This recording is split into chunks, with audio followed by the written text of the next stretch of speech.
नमस्कार। Labour welfare series के तीसरे वीडियो में आप सभी का स्वागत है। हम सभी के मन में एक डाउट जरूर आता होगा।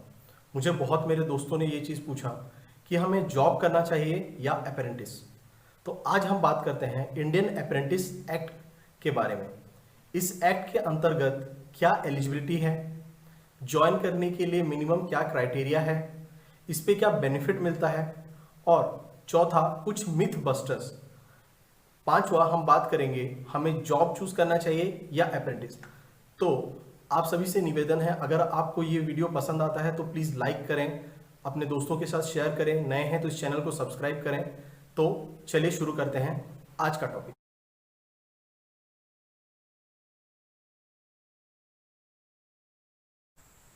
सबसे पहले बात करते हैं अप्रेंटिस कौन होता है।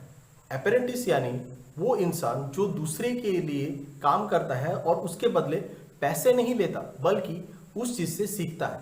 It is the person who works for another person in order to learn something. अब ये अप्रेंटिस एक्ट हमारे देश में 1961 से लागू कर दिया गया। इसके दो मुख्य ऑब्जेक्टिव थे। Objective number 1, to meet the demand of skilled workers और क्राफ्ट्समैन इन इंडस्ट्री, यानी कि जो इंडस्ट्रीज में स्किल्ड वर्कर्स का रिक्वायरमेंट था उसको हम मीट कर सकें। Objective number 2, to use the existing infrastructure in order to train our trainings, यानी कि जो इंडस्ट्रीज थे बाकायदा उनको यूज करके हम हमारे ट्रेनिंग्स को कुछ नया सिखाएं। ये एक on the job method of training है, यानी यहाँ आप जाके खुद काम करके सीखते हैं। दूसरा method of training of the job है, यानी कि जिस ट्रेनिंग मेथड में आप ज्वाइन करने से पहले कुछ सीखते हैं, लेकिन अप्रेंटिस एक on the job training method है। अब अप्रेंटिस हम जनरली क्यों करते हैं? आप मान लीजिए आईटीआई में ज्वाइन किए हैं तो आप वहां पे लेथ मशीन पे काम कर रहे होंगे, मगर आज के डेट में इंडस्ट्री में रिक्वायरमेंट है सीएनसी मशीन्स का, तो आपके आईटीआई में शायद सीएनसी मशीन्स नहीं हो।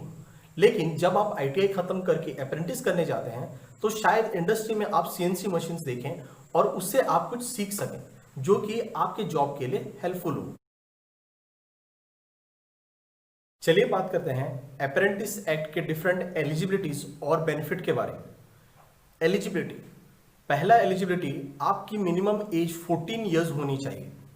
अगर आपको मेरा इंडियन फैक्ट्रीज एक्ट वीडियो याद है तो उसमें मैंने बताया था कि एज एन एम्प्लॉय ज्वाइन करने के लिए आपकी एज मिनिमम 18 इयर्स होनी चाहिए, पर यहां हमने एज को रिलैक्सेशन डाला है और सिर्फ 14 इयर्स रखा है विथ प्रॉपर फिजिकल फिटनेस।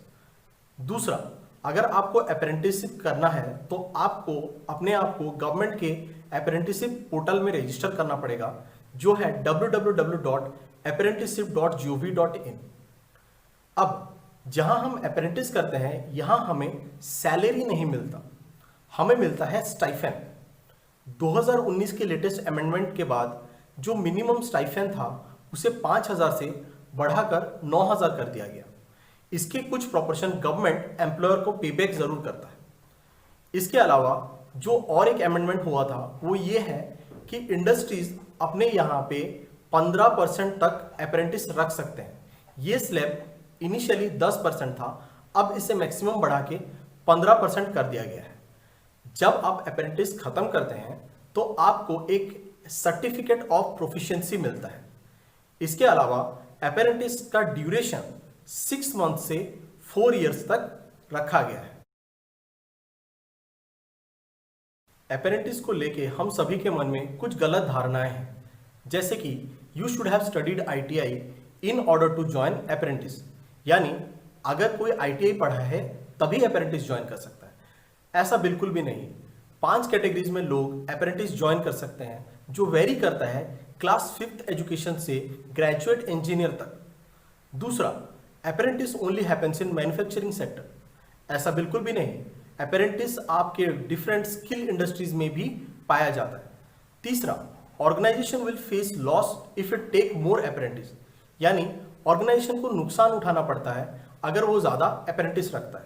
ऐसा बिल्कुल भी नहीं है, क्योंकि ये एक लॉन्ग टर्म ड्यूरेशन कोर्स है। तो जैसे ही आप किसी को सिखाने लग जाते हैं 3 महीने या 6 महीना जो मिनिमम ड्यूरेशन है, उसके बाद वो आपको आउटपुट देने लग जाता है और ये ऑर्गेनाइजेशन के लिए बेनिफिटेड है।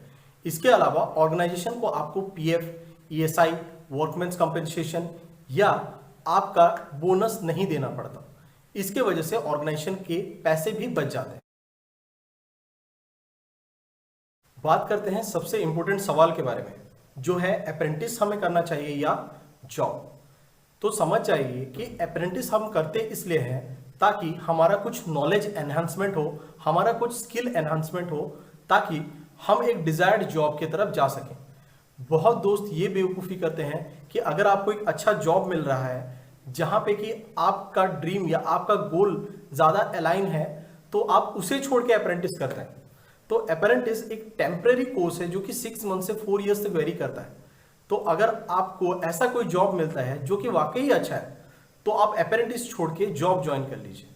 लेकिन अगर आप देख रहे हैं कि आपको जो जॉब मिल रहा है वो शायद उतना अच्छा नहीं है, और कहीं पे आपको अप्रेंटिस मिल रहा है जो आपके लिए, आपके हिसाब से बहुत ही अच्छा है, तो आप अप्रेंटिस जरूर ज्वाइन कीजिएगा। ये मेरा पर्सनल मानना है, आपका व्यू पॉइंट डिफरेंट हो सकता है अप्रेंटिस और जॉब को लेके। आशा करता हूं आज का वीडियो आपके लिए हेल्पफुल रहा। नेक्स्ट किस टॉपिक में आप वीडियो चाहते हैं प्लीज कमेंट बॉक्स पे लिखें ताकि उस टॉपिक पे हम बना सकें। Thank you very much. जय हिंद।